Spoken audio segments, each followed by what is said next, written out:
Hey everybody, once again, my name is Cannon Lambert II, and I'm just going to be doing a little reflection today, about AI, how it impacts me and the things around me. So first, AI kind of impacts my life every single day, whether it's I realize it or not.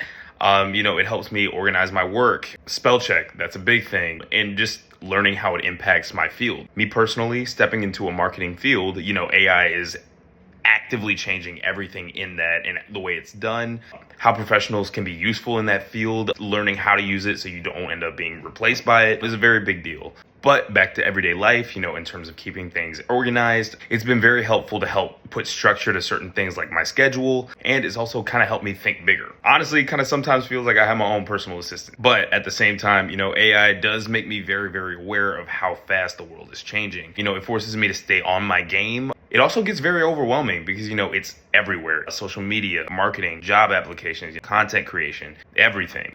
It makes the world around us move a lot quicker, and it makes expectations a lot higher.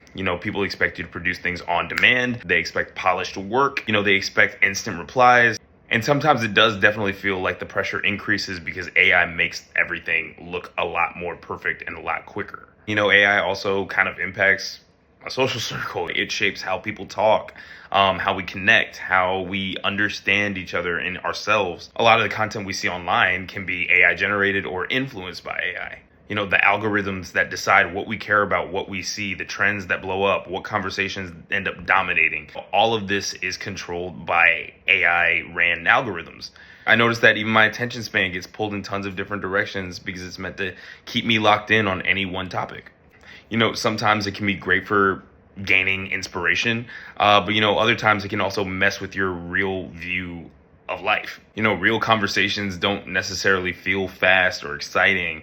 And sometimes, we kind of have to remind ourselves to slow down a little bit. Now I kind of want to get into the digital divide. The digital divide is basically the difference between people who have access to technology and people who don't. And honestly, it's very real. Not everybody grows up with the same tools or the same level of Wi-Fi or same devices that everyone else does. And the thing is, that gap definitely affects your education, your job opportunities, and even your social circles.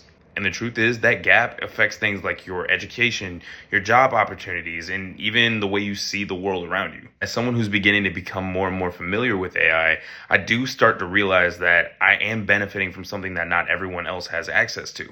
And if AI is starting to become a standard tool for school, work, things like that, the digital divide becomes so much more than just a technology issue. In truth, it becomes a fairness issue.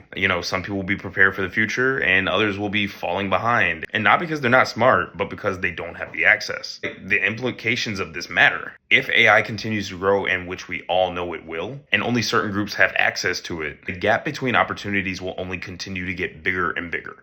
Communication will change, job opportunities will change, education will change. And if we're not careful, we're going to build a world where technology serves some and completely leaves out others. So overall, as I've grown with AI, it's definitely helped me, pushed me, and supported me in ways that make my life a little bit easier.